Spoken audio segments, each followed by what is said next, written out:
ফেলে দেওয়া ভাতের মাড় আর ফেলে দেওয়া চা পাতা দিয়ে দুর্দান্ত একটা রেমেডি নিয়ে আজকের আমি হাজির হয়ে গেছি বন্ধুরা। এখানে দেখুন, আমি এই যে চা পাতা নিয়েছি 1 চামচ পরিমাণে, আর নিয়েছি ভাতের মাড়। এগুলো কিন্তু আমরা ফেলে দিই, তবে এগুলো ফেলে না দিয়ে যদি লাখ লাখ টাকা বাঁচাতে চান তাহলে কিন্তু এই রেমেডিটি দেখতে থাকুন।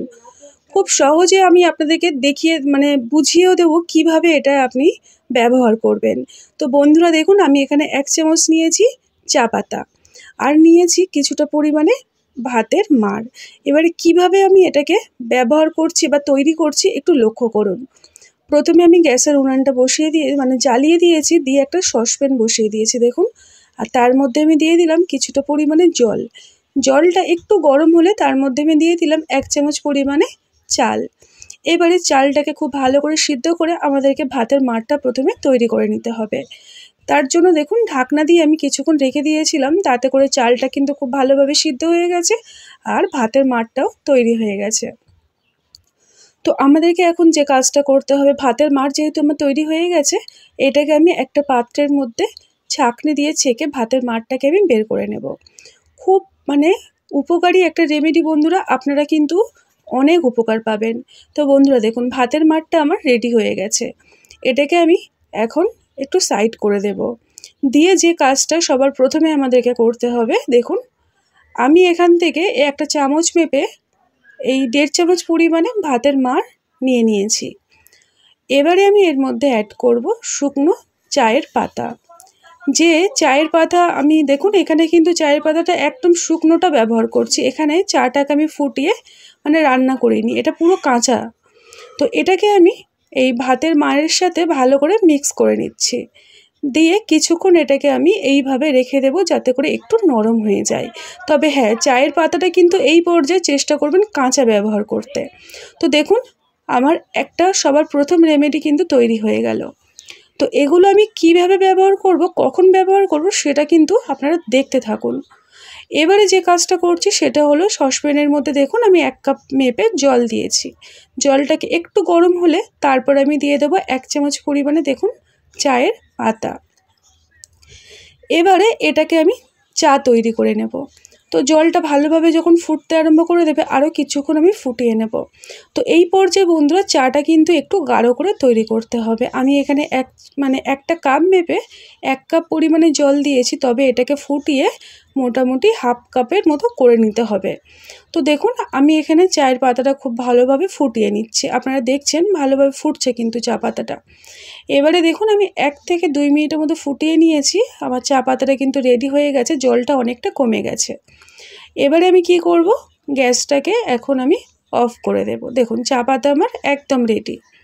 তো চা আমার যেহেতু রেডি হয়ে গেছে, কাপটার মধ্যে আমি মেপে আপনাদেরকে দেখিয়ে দিচ্ছি। দেখুন, একটা ছাঁকনির সাহায্যে আমি চায়ের পাতাটা ছেঁকে নেব আর চাটাকে আমি কাপের মধ্যে নামিয়ে নিলাম। দেখুন এখানে বন্ধুরা, এই দেখুন হাফ কাপ পরিমাণে আমার চা তৈরি হয়েছে। এবারে একটা আমি ছোট্ট এরকম বাটি নিয়েছি, আর তার মধ্যে যে কাজটা সেকেন্ড যে কাজটা সেটা হলো, দেখুন আমি ওই যে ভাতের মাড়টা রেখেছিলাম, ওই ভাতের মাড়ের থেকে আমি দেখুন 2 চামচ পরিমাণে ভাতের মাড় আমি নিলাম। তার সঙ্গে ওই যে চাটা এক্ষুনি রেডি করলাম, ওই চাটা আমি এখানে অ্যাড করব। দেখুন 1 চামচ পরিমাণে চা এখানে দিয়ে দিলাম। 1 চামচ হলো, তার মধ্যে আমি আরও হাফ চামচ পরিমাণে চা অ্যাড করলাম। 2 চামচের জন্য 1.5 চামচ চায়ের পাতা যথেষ্ট। এবারে এটাকে আমি সেকেন্ড একটা রেমেডি, তো আমি পরপর আপনাদেরকে দেখিয়ে দিচ্ছি। চায়ের পাতাটা এটাকে আমি চুলে ব্যবহার করব। চুলে শ্যাম্পু করার পরে এই রকমভাবে চায়ের পাতা দিয়ে ধুয়ে নিলে চুলটা খুব সুন্দর থাকে। এবারে দেখুন বন্ধুরা, চা যে তৈরি করলাম, ওই যে চায়ের যে পাতাটা, ওটাকে ফেলবো না। আমি আগেই বলেছি এখানে ফেলে দেওয়ার যে উপকরণগুলো সেইগুলোই আমরা ব্যবহার করব। তো এখানে বন্ধুরা দেখুন, আমি চায়ের পাতাটা একটা পাত্রের মধ্যে নিয়েছি আর 1 চামচ পরিমাণে ভাতের মাড় নিলাম। নিয়ে চামচের পেছনটা দিয়ে একটু ভালো করে ঘেঁটে নেব, তাতে করে দেখবেন একটু বেশ ঘাঁটা ঘাঁটা ভাব চলে আসবে। তো আমি এখানে বন্ধুরা এই রেমেডিটা আমি অল্প করে বানিয়ে দেখাচ্ছি, আপনারা কিন্তু এটা বানিয়ে ফ্রিজে রেখে প্রতিদিন ব্যবহার করতে পারেন। তো বন্ধুরা দেখুন, আমার এখানে চায়ের পাতাটা রেডি। তার মধ্যে আমি 1 চামচ বেসন দিলাম, আর সেকেন্ড যে উপকরণটা সেটা দেখুন, এই যে এখানে এই মধু দিয়ে দিলাম। মধু কিন্তু আমাদের স্কিনটাকে খুব ভালোভাবে হাইড্রেট করে, খুব ভালো আমাদের স্কিনের জন্য উপকারী। তো এখানে বেসনটাও ক্লিনজিংয়ের কাজ করবে, খুব ভালোভাবে দেখবেন আমাদের স্কিনটাকে পরিষ্কার করে ফেলে একদম তলার থেকে। তো বন্ধুরা এখানে দেখুন আমি এই ফেস প্যাকটা তৈরি করলাম। আমি এখানে 3টে রেমেডি তৈরি করে নিলাম পরপর। সেটা আমি কিভাবে ব্যবহার করছি সেটা দেখতে থাকুন। এবারে দেখুন, সবার প্রথমে এই যে চায়ের পাতার ভাতের মাড়টা যেটা আমি রেখেছিলাম গুলে, ওটা হলো আমি স্ক্রাবারের ব্যবহার করব। আর এটা হলো টোনারে ব্যবহার করব। ভাতের মাড় আর চা পাতার যে ওটাকে আমি মিশ্রণটা, ওটা টোনার, এটা ফেস প্যাক ব্যবহার করব। আর এই যে চায়ের পাতা এটা আমি চুলে ব্যবহার করব। চুলে শ্যাম্পু করার পরে আমি তারপরে এটা দিয়ে এই জলটা দিয়ে ধুয়ে নেব, তাতে করে চুলটা খুব সুন্দর থাকে। এবারে দেখুন বন্ধুরা, এখানে এই যে 4টে রেমেডি আমি তৈরি করে নিলাম। এবারে এগুলোকে আমি কিভাবে ব্যবহার করছি সেটা একটু লক্ষ্য করুন, বুঝতে পারবেন। প্রথমে আমি যে কাজটা করব, আমরা সবাই জানি যে আমাদের স্কিনের মধ্যে প্রচুর পরিমাণে কিন্তু আমরা দেখতে পাই না কিন্তু নোংরা থাকে। সেটাকে প্রথমে আমি এই যে ভাতের মাড় আর কাঁচা চা পাতা গুলে রেখেছিলাম, এটা স্ক্রাবারের কাজ করবে। এই দেখুন আমি এই যে হাতের মধ্যে এটাকে আমি অ্যাপ্লাই করছি, করে আমি আপনাদেরকে দেখিয়ে দিচ্ছি কতটা পরিবর্তন হয়। এই যে শুকনো চা পাতার ভাতের মাড়টাকে আমি ভালো করে হাতের মধ্যে দেখুন হালকা হাতে রাব করব, খুব বেশি কিন্তু ঘষাঘষি করব না।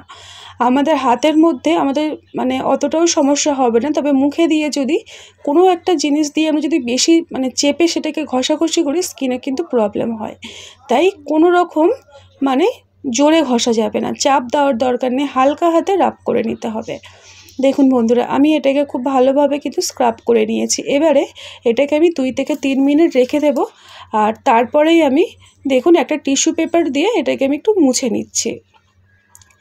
তো আমি এখানে আপনাদেরকে দেখানোর জন্য টিস্যু পেপার ব্যবহার করছি মোছার জন্য।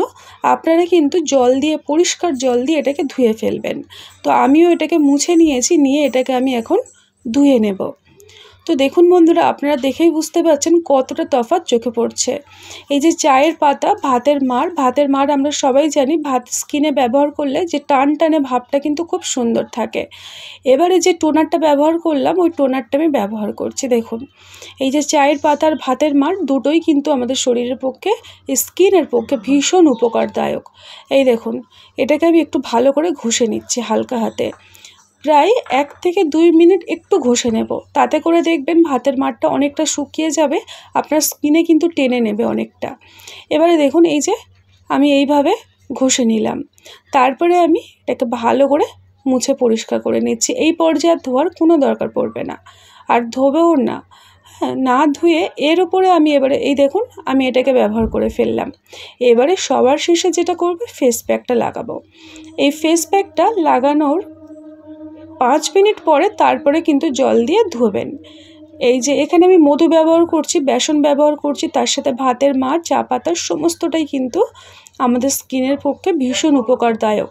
এখানে দেখুন এই যে আমাদের আঙুলের এই যে মাঝখানে যে কালচে ভাবটা থাকে সেটাও কিন্তু কমে যাবে, আর স্কিনের মধ্যে যে গ্লোয়িং ভাবটা কমে যায় সেটাও কিন্তু খুব ভালোভাবে তৈরি হবে। ভাতের মাড় আমাদের স্কিনের পক্ষে ভীষণ উপকারদায়ক, তার সাথে চায়ের পাতা, মধু, বেসন সব মিলিয়ে কিন্তু এটা খুব দুর্দান্ত একটা রেমেডি। এইটা ব্যবহার করলে আপনার স্কিন দেখবেন খুব তাড়াতাড়ি গ্লো করবে, আর টোন আমাদের স্কিনে যে একটা টোন পড়ে যায়, ওই যে সূর্যের তাপটা পড়ে একটা দেখবেন কীরকম কালচে ভাব চলে আসে, সেইটা একদম কেটে যায়। তবে একবার ব্যবহার করলে একদম হবে না, আপনাদেরকে মোটামুটি সপ্তাহে 2 দিন ব্যবহার করতে হবে। এবারে দেখুন বন্ধুরা আমি এটাকে মোটামুটি 5টা মিনিট রেখে দিয়েছিলাম। রেখে দেওয়ার পরে তারপরে আমি একটা টিস্যু পেপার দিয়ে এটাকে আমি মুছে পরিষ্কার করে নেব। আপনাদেরকে আমি দেখিয়ে দিচ্ছি, তাই আমি আপনাদেরকে এইভাবে সামনে থেকে দেখাচ্ছি। এটা যদি অফ ক্যামেরা হতো আমি সম্পূর্ণ ধুয়ে নিতাম। তো আমি এটাকে এই দেখুন টিস্যু পেপার দিয়ে ভালো করে মুছে তারপরে আমি এটাকে পরিষ্কার জলে ধুয়ে নেব। তো আমি এটাকে দেখুন বন্ধুরা, এই দেখুন কত সুন্দর স্কিনটা গ্লো করছে। আর আমি ধুয়ে নিয়ে ফিরে এলাম। এখানে বন্ধুরা দেখুন আমি পরিষ্কার জলে ধুয়ে নিয়েছি, আর হাতটাকে ভালো করে ধুয়ে আর টিস্যু পেপার দিয়ে মুছে নিয়েছি। এবারে আমি আপনাদেরকে একটু কাছ থেকে দেখাবো, দেখলেই কিন্তু বুঝতে পারবেন। দেখুন স্কিনটা কতটা স্বাস্থ্য মনে হচ্ছে, স্বাস্থ্যকর একদম স্কিন। কিন্তু আমাদেরকে দেখলেই বোঝা যায় কোন স্কিনটা খুবই গ্লো এবং খুব হেলদি হয়। দেখুন কত সুন্দর হয়েছে স্কিনটা।